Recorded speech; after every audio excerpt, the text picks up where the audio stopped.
Bonsoir à tous, merci d'être nombreux connectés sur BS News International, votre chaîne panafricaniste. Aujourd'hui, nous avons un invité spécial, l'ambassadeur qui va se présenter pour vous tous qui suivez cette émission. Il va donner un peu son background, qui il est, qu'est-ce qu'il a fait dans le passé, comment il voit le continent africain et qu'est-ce que nous, Africains, nous devons faire pour que notre continent africain puisse se transformer. Alors, Monsieur l'ambassadeur, pouvez-vous un peu vous présenter à nos téléspectateurs qui vous êtes, c'est quoi votre background? Bonjour à tout le monde, merci. C'est toujours un plaisir de parler à nos compatriotes africains et puis européens et toute la communauté de la diaspora. Je suis ambassadeur chez Keïta. J'ai fait mes études en France. Je suis originaire d'un petit pays de l'Afrique de l'Ouest qui s'appelle la Guinée, la République de Guinée, dont la capitale est Conakry. Je suis né euh, dans une région de la basse côte de la Guinée, à 400 kilomètres de Conakry, une région euh, qui est la région la plus riche pratiquement de la Guinée, parce que c'est la région d'où viennent les richesses minières de la Guinée, qui est la bauxite. Et donc, j'ai fait ma première partie des écoles primaires en Guinée, à Conakry, et puis je suis venu étudier en France, où j'ai fait un doctorat de sciences économiques, et après, bon, j'ai travaillé dans les banques, et après, j'ai passé un concours d'État pour rentrer au ministère des Finances, où j'ai fait ma carrière pendant 22 ans. J'ai travaillé à la DPMA, euh, à Bercy, au ministère des Finances. J'ai eu l'occasion de travailler à Bercy lorsque le président Macron était 5 ans ministre de l'Industrie, de l'Économie et des Finances. Et toute ma carrière pendant 22 ans à Bercy. Et puis après, j'ai été nommé ambassadeur à International Human Rights Commission aux Nations Unies, où j'ai travaillé à Genève pendant 7 ans. J'ai quitté cette fonction où j'étais d'abord médiateur, où j'ai travaillé par mission sous le conflit, euh, le génocide du Rwandais, comme rapporteur. Et puis après, j'ai travaillé à International Human Rights Commission pendant 7 ans. J'ai quitté cette position et j'ai été nommé encore ambassadeur, où je suis actuellement ambassadeur de WUSME. WUSME, c'est la World Union for Small and Middle Enterprises, c'est-à-dire l'organisation mondiale pour la promotion des petites entreprises dans le monde.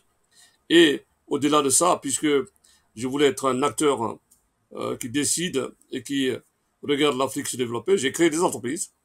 J'ai créé la première entreprise qui s'appelle OBA. OBA, c'est Open Business Africa. Nous avons créé cette entreprise en 92 et nous sommes aujourd'hui dans 42 pays. Nous conseillons, nous essayons de collaborer avec des entreprises qui ont vocation à aller sur les marchés africains et changer la façon d'aller en Afrique en les conseillant avec une charte qu'on a élaborée, c'est-à-dire si vous venez avec nous, vous êtes obligé de créer des infrastructures autres qui sont des centres de formation pour impacter et pour faire votre travail, mais former. Parce que c'est important pour nous que les jeunes Africains se forment et qu'ils soient au niveau de la pointe des techniciens que nous voulons en Afrique, parce que si on ne forme pas, si on ne change pas notre façon de voir les choses, on sera obligé un jour d'importer les travailleurs et ça, ce n'est pas bon pour notre continent. Donc, il faut former et pour faire travailler les Africains en Afrique. Voilà, je suis engagé dans plusieurs secteurs. Hein. Je suis, comme on dit, un coach visionnaire qui regarde l'Afrique évoluer et qui apporte sa petite contribution quand je peux parfois pour soit arranger ou proposer pour impacter. Alors, vous savez, nous sommes aujourd'hui dans la révolution digitale. Nous avons l'Internet et c'est très fort parce que l'Afrique a raté la révolution industrielle, mais cette révolution technologique et digitale, il faut faire le pari de ne pas la rater et aller avec cette révolution, impacter et puis gagner cette bataille qui est la bataille de la révolution digitale. Donc finalement, j'ai créé l'OPND. L'OPND, c'est l'Observatoire panafricain numérique, le digital, où on peut réfléchir avec les États pour essayer de coaliser ensemble, pour voir quelles sont les problématiques de l'Afrique, comment nous pouvons résoudre ensemble les problématiques pour impacter, pour y aller plus loin. Et j'ai créé d'autres initiatives aussi. qui s'appelle le CEFMA, dont j'ai eu tout dernièrement une récompense, un award au Sénat français. Le CEFMA, c'est la coalition pour l'éradication des faux médicaments en Afrique. J'ai été étonné, une étude que je faisais il y a 4 ans, sur le nombre de morts en Afrique. Nous avons 150 à 200 000 personnes qui meurent chaque année en Afrique à cause des faux médicaments. Donc il faut quand même prendre à bras le corps cette problématique, puisque les États n'ont pas réussi à résoudre. Un citoyen, si vous pouvez apporter votre contribution pour résoudre, il ne faut pas hésiter. Donc c'est ce que je vais faire. Et nous allons créer le CEFMA, la coalition pour l'éradication des faux médicaments en Afrique. Nous allons créer, avec l'accord des États, les zones franches médicales en Afrique, pour essayer de faire venir des entreprises qui vont rester dans les zones franches, puisqu'ils seront avec des tarifs de subvention réduites, des impôts réduits, afin qu'on puisse impacter et assembler les médicaments en Afrique, et puis après créer des usines après. Parce que si vous demandez aux grands mastodontes des médicaments en Afrique, dans le monde, pour venir en Afrique, pour essayer de créer des entreprises, oh là là, l'investissement est trop grand. Alors j'ai commencé par le protocole d'assemblage, c'est-à-dire on va amener les molécules qu'on va contrôler et qu'on va essayer de générer en Afrique.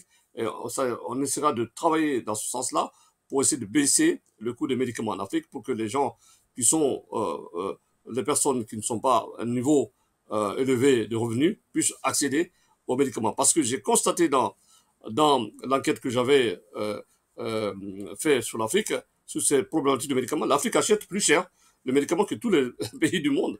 C'est quand même incroyable. Nous sommes des pays en voie de développement. Nous devrons acheter des médicaments pas chers. Mais pourquoi l'Afrique achète les médicaments plus chers?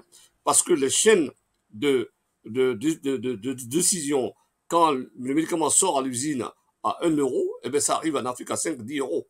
Parce que les traders qui négocient cette affaire mettent leurs couches, mettent leurs commissions, et le médicament arrive en Afrique très cher. Donc, nous allons casser cette façon de faire. Nous allons essayer d'assembler les médicaments en Afrique, et puis mettre en place des plateformes qui permettent de dire aux gens, attention, si vous prenez les médicaments au marché, c'est pas le bon choix. Et le choix, c'est pour aller dans les zones franches médicales que nous avons créées pour l'Afrique, pour acheter des médicaments contrôlés, et puis impacter chez nous, pour essayer de baisser le prix des médicaments. Et dans les zones franches médicales, nous allons créer aussi des formations et des training centers pour les jeunes, pour les femmes, afin qu'ils puissent travailler dans ces usines que nous allons créer. Et puis en plus, vous savez, les lits des hôpitaux, tout est importé en Afrique. Nous allons essayer de fabriquer les lits d'hôpitaux en Afrique, parce qu'il suffit d'un soudeur, d'un technicien qu'on forme. On a du fer, on peut récupérer les fers qui sont aujourd'hui au rebut, qui sont dans les décharges, on peut les récupérer pour les travailler, pour donner la chance aux étudiants et aux techniciens à former pour qu'ils puissent être dans ce sens. Donc c'est tout un programme que nous sommes en train de lancer pour le CEFMA, pour réduire cette carence des médicaments sur l'Afrique. Voilà, nous avons d'autres programmes, notamment le programme des universités, que je lancerai à la fin de l'année, parce que l'Afrique a des problèmes aujourd'hui. Vous savez, quand nos étudiants veulent venir en Afrique, on dit, voilà, il faut le visa. Alors, voilà. Ils n'ont jamais le visa. Et même les techniciens de recherche, quand ils veulent venir en Europe, aujourd'hui, c'est difficile. Donc, nous allons créer prochainement une initiative qui permettra de signer des accords des universités africaines avec toutes les universités du monde, afin qu'on puisse ouvrir cette porte aux chercheurs et aux étudiants du monde pour aller facilement étudier en Europe et aux États-Unis. Donc, vous savez, c'est un programme, année par année, on choisit un chemin de bataille, et on choisit un programme, et puis on essaie de travailler. Donc, je suis très heureux de parler avec vous et vos téléspectateurs. L'Afrique a besoin de ces enfants qui sont partis depuis longtemps, et ces enfants-là, s'ils ont atteint ce niveau, eh ben, tout simplement, il faut penser à l'Afrique, et puis ouvrir sa capacité pour apporter sa contribution. Impressionnant, vraiment impressionnant. Merci beaucoup pour ces backgrounds enrichis. Nous sommes vraiment très impressionnés avec tous ces backgrounds que vous avez. Alors, comment ces backgrounds peuvent aider le continent africain? Vous avez dit, vous êtes créateur des entreprises, vous avez créé plusieurs entreprises déjà qui sont opérationnelles en Afrique.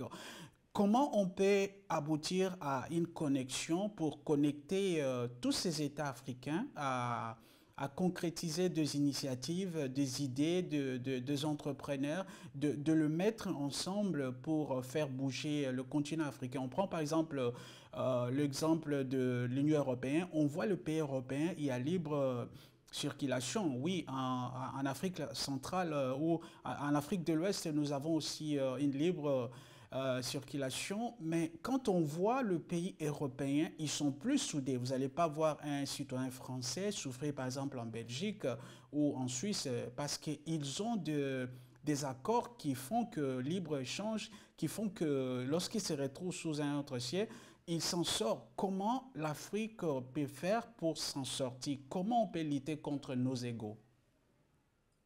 Écoutez, pour avancer ensemble, et la possibilité d'aller plus loin et ensemble, il faut d'abord créer la confiance. Il faut que la confiance soit créée et validée par tout le monde.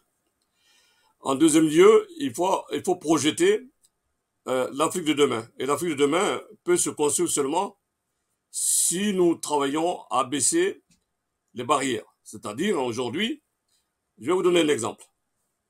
Vous êtes africain de Congo, vous prenez votre avion, vous venez au Rwanda, ou venir en Côte d'Ivoire, on vous demande votre passeport.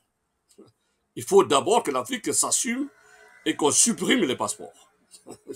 C'est une proposition que je fais depuis des années. Il faut qu'on supprime les passeports. Si vous voulez faciliter les choses pour qu'on soit une région où tout le monde se croit chez soi et tout le monde contribue à la richesse nationale et à la richesse panafricaine, il faut qu'on ait la capacité de s'ouvrir et de dire qu'on a confiance, on élimine les barrières. La première barrière, c'est les passeports. On est africain, notre premier passeport, c'est notre couleur. Voilà, vous êtes noir, vous êtes en Afrique, vous êtes africain. Voilà, vous n'avez pas de passeport. Ça crée l'initiative, ça crée un choc positif. C'est-à-dire, je suis au Kenya, je me dis, demain, si j'ai envie d'aller en République démocratique du Congo, eh ben, je ne vais pas commencer à me gratter la tête, à me casser la tête pour me dire, mais comment je vais faire pour le visa? Comment je peux faire pour l'autorisation de séjour? Comment je vais faire? Non, j'ai un projet, je veux aller m'installer pour créer une entreprise, je viens, je m'enregistre et les facilités sont tout à fait opérationnelles parce que pour qu'on puisse avoir cet élan-là, il faudrait que la création des entreprises soit facilitée. Vous allez dans un pays aujourd'hui, pour créer une entreprise ou bien pour enregistrer une entreprise, il vous faut une semaine, 10 jours, 3 mois, 4 mois. Il faut qu'on fasse des efforts pour aplanir et puis enlever les barrières. Lorsque nous réussirons à mettre en place ces étapes-là, on pourrait dire que finalement, c'est possible. Et la troisième chose qu'il faut faire, l'Afrique doit, les États africains, les gouvernements africains doivent travailler sur quelque chose qui est important quand on veut développer son pays, son continent. Il faut tout faire pour restaurer l'espoir. Parce que quand vous n'avez pas d'espoir, mais vous quittez votre pays, vous partez. Vous dites, je n'ai pas d'espoir, je ne peux pas réussir ici, je m'en vais. Il faut que les États soient capables de remettre l'espoir, de cultiver l'espoir et de transcender les choses pour que l'espoir renaisse dans le cœur de tous les Africains, dans le cœur de tous les étudiants africains, dans le cœur de tous ceux qui veulent se battre en Afrique. C'est-à-dire, si vous avez de l'espoir, Monsieur Biatoun a dit, on ne prend pas le bateau pour aller mourir dans l'océan. Si on a de l'espoir, on se dit, je peux rester chez moi, réussir, construire des choses, embaucher des gens, gagner de l'argent, transformer mon pays. Donc, pour être avec les autres, il faut un projet. il faut des décisions, il faut des actes. Pour monter 2 étages, il faut monter les escaliers. Si vous n'avez pas d'ascenseur, il faut monter les escaliers. Donc il faut s'apprêter à monter les escaliers et à ne pas te tromper pour trébucher. Donc ça, c'est un plan. Il faut mettre un plan. Il faut projeter ce plan. Il faut mettre les moyens pour ce plan et réussir son plan. Et puis l'Afrique, dans cette révolution digitale, doit construire ses autoroutes de l'information, être maître de ces autoroutes. Parce que si vous prenez votre voiture, vous prenez l'autoroute de quelqu'un, vous roulez sur l'autoroute de quelqu'un, ben on vous dit de payer le péage. Mais si vous avez construit votre autoroute, vous ne payerez pas l'autoroute de quelqu'un. Et donc, à ce niveau-là, c'est des étapes pour qu'on arrive comme les autres. L'Afrique est un continent dont je dis souvent dans mes conférences, nous sommes devenus la solution pour nous-mêmes, pour l'Afrique, et la solution pour le monde.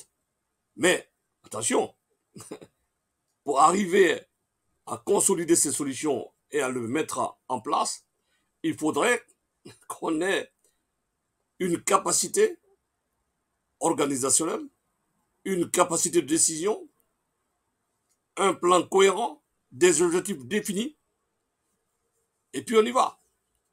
C'est à ces seules conditions que l'Afrique peut changer et être demain l'Afrique des mieux, l'Afrique du bonheur. En tout cas, alors le digital aujourd'hui, c'est un moyen qui a c'est un moyen qui peut aider la jeunesse africaine à immerger ou à évoluer. Donc, comment on peut utiliser cet outil digital que nous avons aujourd'hui pour permettre au continent africain de développer son savoir-faire? D'abord, il faut savoir que la révolution digitale, c'est un allié inattendu qui est arrivé et qui va changer non seulement l'Afrique et le monde. Alors, si vous ne montez pas dans le train qui est en marche, ben le train vous laisse. Et pour retrouver après le train, c'est un problème. Donc, il faut que l'Afrique prenne ce train-là qui est en marche, mais pas n'importe comment. Il faut que les gouvernements et les États s'imprègnent de la capacité et de la force de cet outil qui est la révolution digitale et l'intelligence artificielle. Pour gagner cette bataille, pour qu'on ait notre place là-dedans, pour que l'Afrique ait sa place résolument là-dedans, il faut mettre un poids massif sur l'éducation, sur la formation. Je vais vous donner l'exemple d'un pays qui est épatant, que j'ai visité 3 fois, c'est l'Inde. Vous savez, Eric, il y a quelques années, nous étions au même niveau.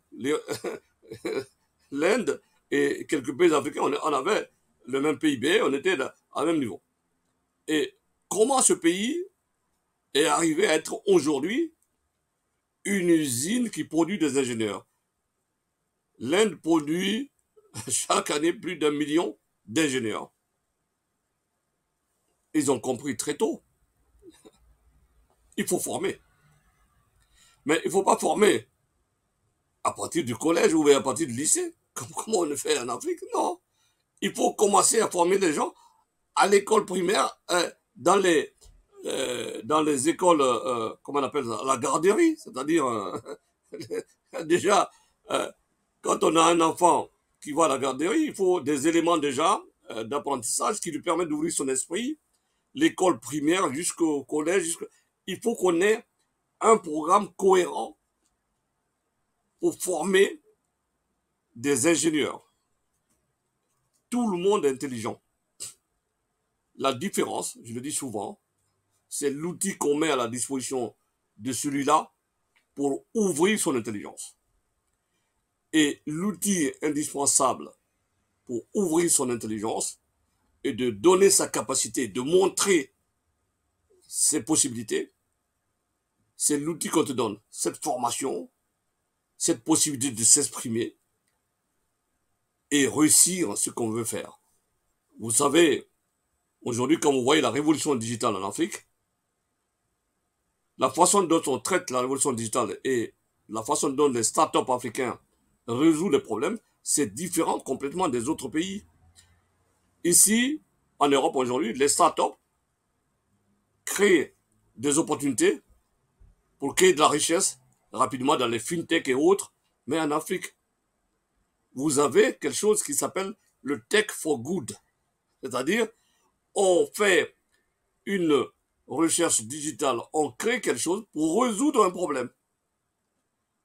C'est-à-dire, on s'en fout d'être millionnaire, mais on veut créer quelque chose pour résoudre un problème. C'est pour vous dire comment les Africains, les jeunes Africains sont innovants, sont intelligents, mais à l'heure où on se parle, ils créent des choses incroyables. Alors imaginez si on fait un programme depuis l'école primaire jusqu'au collège, jusqu'à l'université, en mettant un poids sur ça pour la formation des ingénieurs, nous pouvons créer, nous pouvons produire, comme l'Inde, chaque année, 1 million, 2 millions, 3 millions d'ingénieurs. Donc, la base, c'est la formation. La base, c'est le choix des États. Et de dire, avec cohérence, nous voulons ça. Et pour faire ça, nous allons mettre le budget qu'il faut. Nous allons projeter ce que nous faut. C'est un programme. Il faut qu'on se programme avec des idées cohérentes pour aller plus loin, pour construire l'Afrique qui gagne, l'Afrique des meilleurs et l'Afrique qui est déjà berceau de l'humanité. Mais je suis sûr que l'Afrique sera aussi le berceau de l'innovation et de la technologie numérique. Super. Alors, merci. Vous avez travaillé dans le finance. Le problème de start-up africains ou le problème de projets en Afrique, c'est souvent comment avoir accès au financement. C'est ce qui a toujours fait que beaucoup de jeunes africains ne puissent pas évoluer. Alors, comment on peut arriver à créer nos propres fonds africains de soutien de projets? Est-il possible que des États ou des Africains qui ont des ressources déjà puissent créer ces fonds-là pour permettre à tout citoyen africain d'évoluer pour que le continent puisse prendre son allant? Et, depuis des années, on travaille d'une façon qu'il faut complètement changer. On attend toujours des financements qui viennent de l'étranger. Bon, on fait des démarches, des fonds d'investissement et autres. Alors que l'Afrique, c'est un continent de richesse incroyable. Nous pouvons créer des fonds souverains en Afrique. Par exemple, un pays comme le Congo, c'est ce que je disais l'autre fois à un conseiller du président, vous produisez de l'or, vous vendez de l'or. Il y a combien de tonnes d'or dans votre banque? Est-ce que vous en avez? Ben, si vous n'en avez pas, ben, il faut commencer à mettre de l'or dans votre banque. L'or, c'est une valeur suprême. Si vous avez 2000 tonnes, ou 150 tonnes, ou 600, ou 3000 tonnes à la banque, vous avez la capacité et la possibilité de discuter avec n'importe quel fonds dans le monde. Parce que vous avez une garantie sur l'or. Donc, il faut des idées, il faut des objectifs, il faut des projections. Il faut qu'on crée des fonds africains. Il faut que les banques africaines se réveillent pour dire que nous avons la capacité de prendre en charge cette possibilité d'investir sur les jeunes qui créent de la valeur ajoutée, qui créent du digital en Afrique et qui réussissent. Il faut que ça soit l'affaire des banques africaines Il ne faut pas que les jeunes se disent, ah, il faut que j'écrive à telle société en France ou en Suède ou en machin pour que je puisse... Non, il faut qu'on commence à, à mettre ça sur pied. Nous avons la possibilité. Vous savez, souvent on dit que ah, nos pays africains, on est pauvres. Mais on n'est pas pauvres. C'est la façon dont on utilise nos ressources qui fait que finalement, on s'appauvrit. Mais les richesses sont dans l'Afrique. Enfin, nous avons la plus grande partie des terres arabes du monde, nous l'avons en Afrique. Nous avons tous les minéraux du monde. Les 60% des minéraux du monde viennent de l'Afrique. Nous sommes un continent riche. Maintenant, il faut mettre en place des stratégies de captation économique et de finance pour créer la finance. Nous devons créer des finances africaines. Il faut compter sur soi-même, avoir l'idée avec des personnes ressources africaines qui sont partout dans le monde. Nous avons des Africains qualifiés qui peuvent réfléchir, qui peuvent donner des projets, qui peuvent conseiller les États à essayer de structurer et de créer ça. Nous sommes maintenant dans une révolution où on ne peut plus retourner en Afrique. L'Afrique doit se servir de ses cerveaux qui sont à l'intérieur, localement parlant, mais de ces cerveaux qui sont à l'étranger. Il faut que l'Afrique s'ouvre et que nos gouvernements créent des stratégies de captation de ces diasporas qui sont qualifiées pour qu'ils reviennent au pays. À Dubaï, j'étais dans une conférence, j'ai dit aux gens, mais écoutez, il y a des stratégies. Par exemple, si un État se dit, écoute, je vais créer 200 hectares ou 600 hectares de terrain, je vais proposer à tous les diasporas qui viennent, qui retournent dans mon pays, pour les donner la possibilité d'accéder à un logement, à une maison. On va faire les prêts à taux zéro. On va négocier les salaires. Si tu es médecin, tu vas à l'hôpital. On va te donner la maison, tout ça. Mais vous croyez que les gens ne viendront pas? Ils viendront. Puisque c'est une stratégie pour résoudre un problème. Les gens, tous les Africains qui sont à l'étranger, veulent avoir un pied à terre chez eux. Mais si vous ouvrez cette perspective et que vous échangez pour dire, voilà, vous êtes médecin, si vous pouvez, vous venez, vous pouvez faire 3 semaines à l'hôpital public, on vous loge dans ce programme-là, vous signez un contrat et ça marche. Vous avez des ingénieurs en informatique, en digital, des financiers qui vont venir. Nous allons récupérer nos jeunes. Il faut que ça soit un projet. Les pays doivent créer ce projet de récupération des cerveaux en Afrique pour revenir en Afrique. Depuis 10 ans, je disais dans les conférences que les Africains doivent créer des agences nationales de l'emploi à l'étranger, dans les ambassades. Pourquoi pas? Pour donner la possibilité aux diasporas qui vivent à l'étranger, au lieu d'aller dans l'agence d'emploi du pays, mais il peut aller à l'ambassade pour voir quels sont les emplois qui sont en vue. On les conseille et on les donne le canevas, on les donne les directives, comment ils vont retourner dans leur pays pour accéder à ces emplois-là. C'est aussi une possibilité de captation. Le seul pays qui vient de le faire en France, c'est la République du Congo, Congo-Brazzaville. Ils viennent d'ouvrir une agence de l'emploi ici en France. Donc les jeunes vont pouvoir venir à l'ambassade pour essayer de voir quels sont les emplois qui sont proposés dans les mines, dans les machins. Il faut que les Africains se réveillent avec des stratégies cohérentes pour qu'on puisse avancer. C'est ce que je crois, c'est ce que je souhaite à notre continent. Ok. Alors, quel est le vrai problème, l'obstacle que l'Afrique fait face pour que l'Afrique n'avance pas? C'est quoi le vrai obstacle si on doit l'identifier pour qu'on puisse traiter ou éradiquer la problématique? Pour avancer et pour bien avancer, il faut d'abord avoir un bon sens de la gouvernance.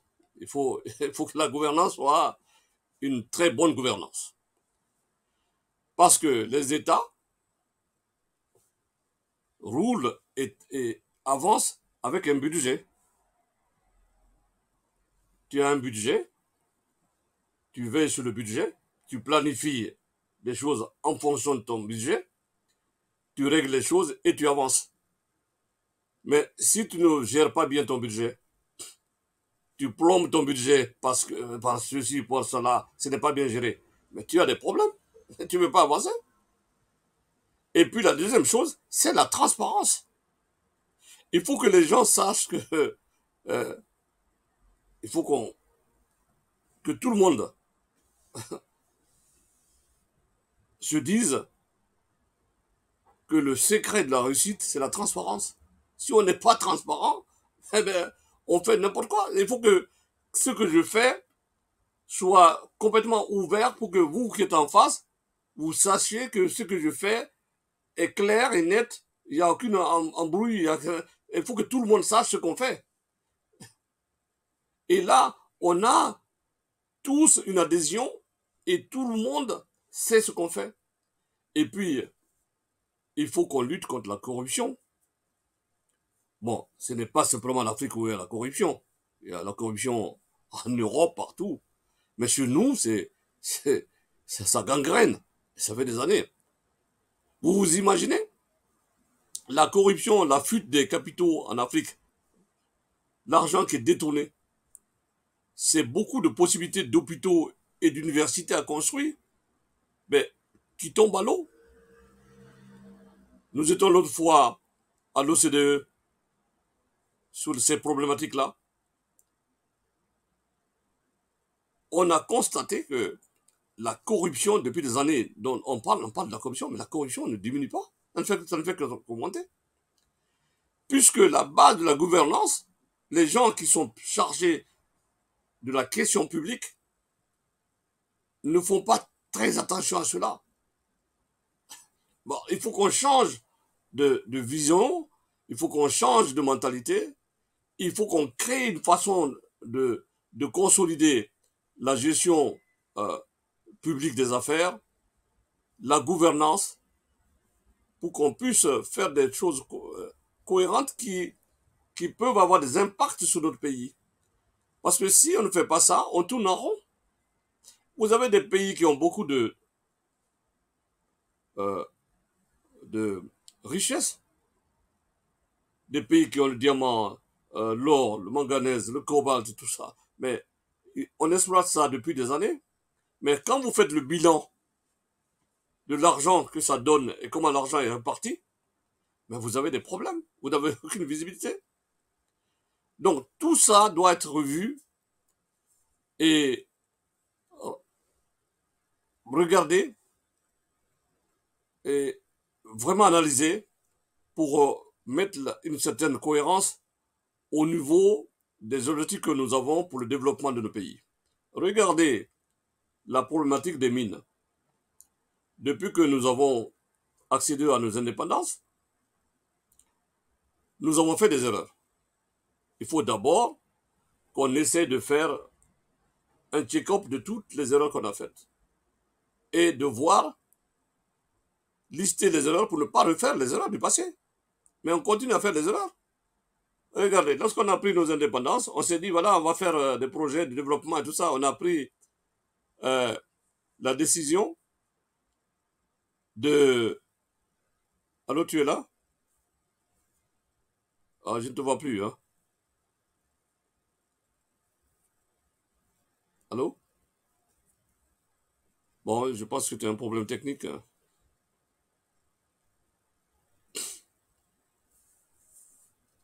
Allô? Allô? Ah bon, d'accord, je pensais que vous avez eu un problème. Alors, je vous disais que après les indépendances, on a fait des programmes de développement. Chaque pays a fait son programme.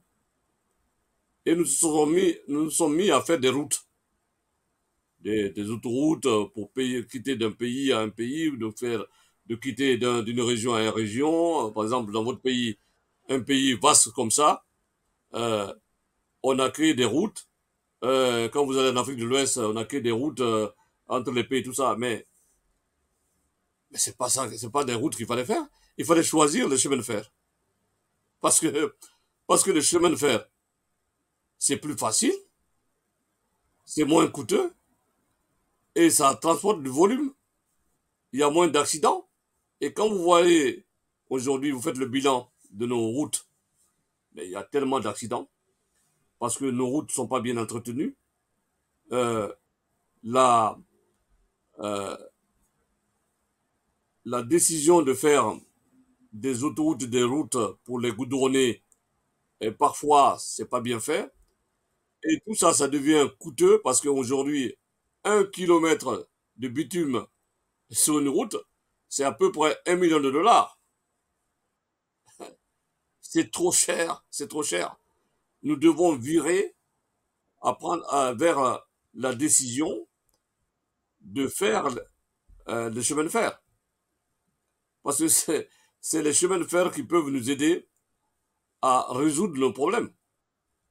Et la deuxième chose que je voulais te dire, c'est que depuis nos indépendances, les pays qui ont des mines, comme la Guinée, comme la RDC, comme la Zambie, eh bien, les États ont pris la décision de vendre les minerais bruts. C'est-à-dire, on exploite, on creuse la terre, on exploite le minerai, et puis on le vend aux entreprises. Mais la campagne que j'ai commencée depuis 1 an, mais j'ai dit aux États, il faudrait qu'on ait une intelligence de suspendre ça. Il faudrait qu'on renégocie avec nos partenaires pour la transformation et cesser de vendre nos richesses minières brutes pour négocier avec nos partenaires pour les transformer sur plate. Regardez le lithium, le cobalt, le manganèse au Congo-Kinshasa. Pourquoi on ne crée pas des usines de transformation de batteries pour la fabrication de batteries? Parce que si on continue depuis des années et on continue, on ne change pas, on vend nos minerais bruts, eh bien, on continue à perdre de l'argent. Et puis, nous avons l'avantage parce que si vous créez les usines, l'avantage, c'est que finalement, vous pouvez embaucher les jeunes qui sortent de l'école et qui n'ont pas d'emploi. Vous pouvez les former. Les jeunes qui sont sur le marché de l'emploi, qui n'ont pas de travail, vous pouvez les orienter dans ces usines-là pour leur donner la possibilité de travailler. Et comme ça, ces jeunes-là, on peut les récupérer. Ils ne prendront pas les bateaux pour aller en Europe pour mourir dans les océans. Donc, aujourd'hui, d'ailleurs, j'ai une vidéo qui tourne actuellement qui parle de ça. Il faut qu'on arrête de vendre les produits bruts. Il faut une nouvelle Afrique avec une nouvelle volonté.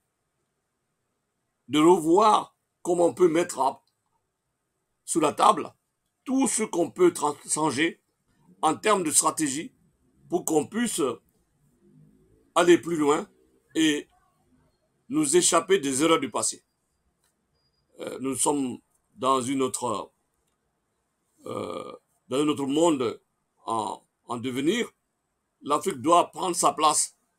Mais on ne peut pas prendre sa place avec ces erreurs-là, avec ces stratégies qui sont dépassées. Il faut des nouvelles stratégies pour l'Afrique pour qu'on puisse être euh, dans le concert des nations. Merci beaucoup. Alors, avant de terminer notre émission, on a parlé un peu de l'entrepreneuriat, comment le continent africain doit faire pour qu'on puisse s'en sortir par rapport à ça. Alors, vous ne voyez pas qu'il est temps pour que nous, Africains, nous puissions créer notre réseau propre à nous, Africains, c'est-à-dire un réseau social où on peut retrouver tout Africain. Ces réseaux va devenir une plateforme pour aider tous les Africains à se retrouver dans le projet ou dans les initiatives qui pourront faire marcher tout le monde. Au lieu que nous le faisons d'une manière éparpillée, chaque pays fait ce qu'il veut. Et ce qui n'est pas important avec la puissance du digital, de créer cette plateforme-là où on peut regrouper tous les Africains. La création de l'OPND, l'Observatoire panafricain numérique, c'était ça. Quand vous allez en Afrique, vous avez des pays qui sont imbriqués. Il y a 50 kilomètres, il y a même pas ça, parfois 10 kilomètres entre deux pays. Mais regardez l'exemple de Congo-Brazzaville et Congo-Kinshasa. C'est presque le même pays. Vous pouvez marcher, traverser le pont, vous allez de l'autre côté. Mais quand vous allez dans un pays, ce pays-là, il a sa loi pour le digital. Et quand vous allez sur l'autre aussi, il a sa loi sur le digital. Alors que finalement, c'est pas ce qu'il faut faire. Il faut qu'on coalise, qu'on essaie de travailler ensemble pour créer des directives ensemble. Donc, je disais au départ, quand vous roulez sur l'autoroute de quelqu'un, ben vous payez l'autoroute. Mais si vous faites votre autoroute, ben vous ne payez pas. Donc l'Afrique doit construire ses autoroutes de l'information. Aujourd'hui, la problématique suprême du monde et ce qui apporte beaucoup d'argent aujourd'hui dans les grandes entreprises, les GAFAM, qui sont les super puissants, mais c'est les data, les données. L'Afrique est un continent qui produit des données, mais elle n'a pas de données. Nous, on fait enrichir les autres, mais on n'est pas riche. Parce que on enrichit les autres. Regardez l'exemple de WhatsApp. WhatsApp gagne beaucoup plus d'argent parce que les Africains utilisent WhatsApp que là où il a créé. Donc, nous devons regarder tout ça, se dire, mais on ne va pas continuer à enrichir les autres, il faut qu'on s'enrichisse nous-mêmes. Donc, il faut créer des plateformes, il faut créer des autoroutes numériques, il faut créer de l'intelligence qui permet à l'Afrique de s'enrichir. Il faut qu'on crée nos data. Lorsque j'ai créé l'Observatoire panafricain numérique, j'ai demandé à ce qu'on mette en place un process que j'ai appelé euh, l'acte souverain pour Internet, pour les États. C'est-à-dire conseiller aux États de négocier avec tous ces GAFAM-là qui maîtrisent les circuits digitaux et le numérique dans le monde, pour leur dire, écoutez, on est prêt à travailler avec vous, mais vous rentrez en Afrique, vous ne tapez même pas la porte, vous sortez quand vous voulez, vous faites de l'argent, l'Afrique ne gagne rien. Même si on prend un centime sur les rentrées et les sorties, on peut prendre cet argent-là pour construire des instituts de formation. Donc il faut une stratégie cohérente. Il faut qu'on ait des idées pour qu'on puisse s'enrichir de ce qui provient de chez nous. Mais ça, c'est la décision. Nous avons beaucoup d'Africains qui pensent comme moi. Mais j'espère que finalement, on arrivera un jour à travailler dans ce sens pour créer ces autos de l'information et créer ces possibilités-là qui nous permettra à l'Afrique d'engranger de l'argent avec cette révolution digitale. Super. Alors, monsieur l'ambassadeur, quel sera votre mot de fin par rapport au développement africain? Alors, pour toutes ces personnes qui nous suivent, qu'est-ce qu'ils doivent retenir de ces échanges comme mot final? Allô, monsieur l'ambassadeur, vous m'entendez? Je t'entends maintenant. Super. Quel sera votre mot de fin par rapport à tout ce que nous avons dit? Comment nous devons faire maintenant pour que l'Afrique soit unie et que nous allons tous vers la même destination? D'abord, je voulais vous dire d'abord, n'arrêtez pas votre travail, le travail que vous faites pour informer, pour amener la bonne parole dans toutes les familles. Parce que le journalisme, c'est ça. Il faut être cohérent dans le travail que je fais. Il faut le travail de la vérité. N'ayez pas peur, parce que la vérité est toujours suprême et ça gagnera toujours. Mais je dirais aussi que les jeunes Africains doivent s'approprier de notre continent. Se dire, voilà, il faut qu'on soit fier d'être africain est de rester en Afrique. Il faut que les Africains se disent, il faut que j'aille de l'autre côté pour réussir. Ben, je connais des Africains qui ont réussi en Afrique, ils ne sont jamais quittés l'Afrique. L'exemple typique, c'est un Nigérian, Aliko Dangote, n'a jamais quitté l'Afrique. Il a prouvé par tout le monde, quand on travaille, on reçoit, on réussit. Mais il faut que les États donnent de l'espoir, renforcent l'espoir. Il faut que les États travaillent sur l'espoir.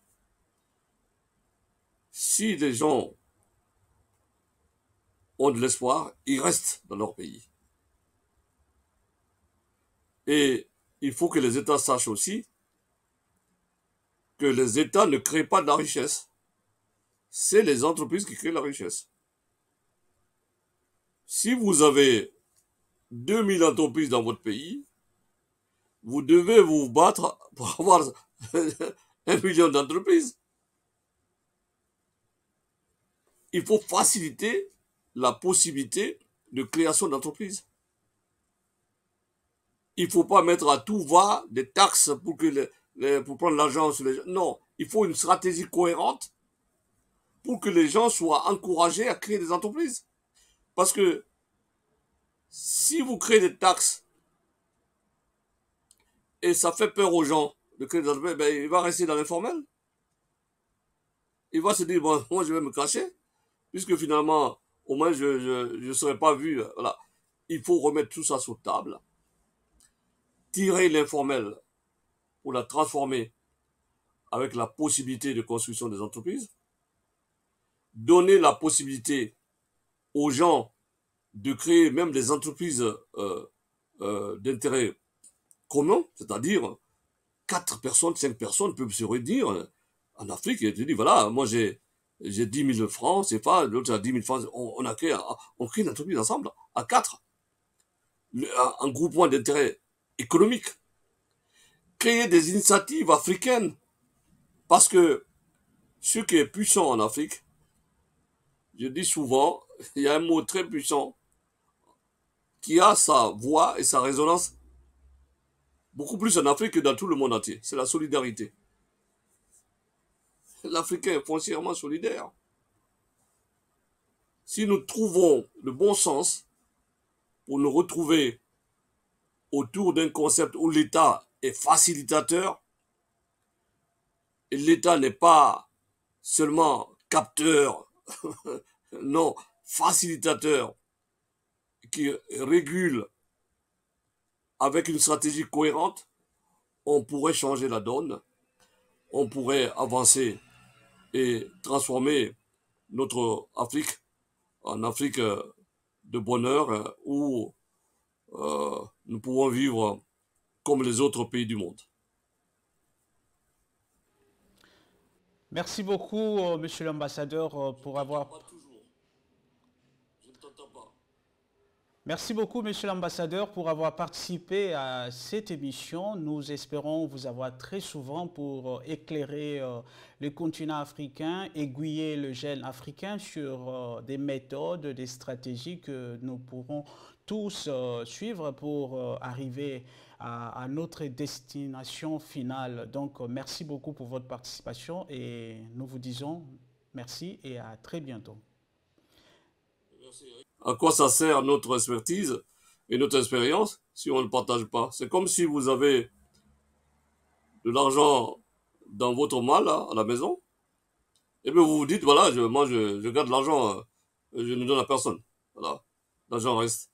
Ça sert à quoi? Ça sert à rien. Tu vas mourir, l'argent sera là. Et puis, nous-mêmes, on a notre expérience, on a notre expertise, on va mourir un jour. Le temps est très court. Il faut que les leaders africains, quel que soit leur niveau, reviennent au niveau de tout le monde pour qu'ils transmettent leurs connaissances, leur expertise. Nous avons une richesse très très forte en Afrique. C'est ce que ma mère me disait. Les hommes ont toujours quelque chose dans leur poche qu'ils oublient. Mais c'est la modestie. Il faut être modeste et puis s'ouvrir aux autres. Donner aux autres ce que tu as. Un leader, c'est celui qui travaille pour faire avancer les autres qui l'accompagnent, pour que ces gens-là qu'ils accompagnent, qu'ils gèrent, qu'ils coachent, pour que ces gens-là le dépassent. C'est ça un leader. Il faut qu'on ait cet esprit-là. Je suis très heureux de partager ce moment-là avec vous. Et merci. Je salue tous les auditeurs. Merci beaucoup. Merci. Amis téléspectateurs, vous venez de suivre l'ambassadeur, il va être là tout le temps pour qu'on puisse réfléchir ensemble sur comment développer notre continent africain. Alors, vous tous qui avez des questions, vous pouvez nous poser des questions, les contacts seront marqués dans notre description, vous pouvez entrer en contact avec nous. Si vous voulez les contacts aussi pour l'ambassadeur, nous allons vous aider à entrer en contact avec lui et surtout, n'hésitez pas à rester sur cette chaîne, partager et rester branché. À très bientôt. Merci et au revoir. Au revoir.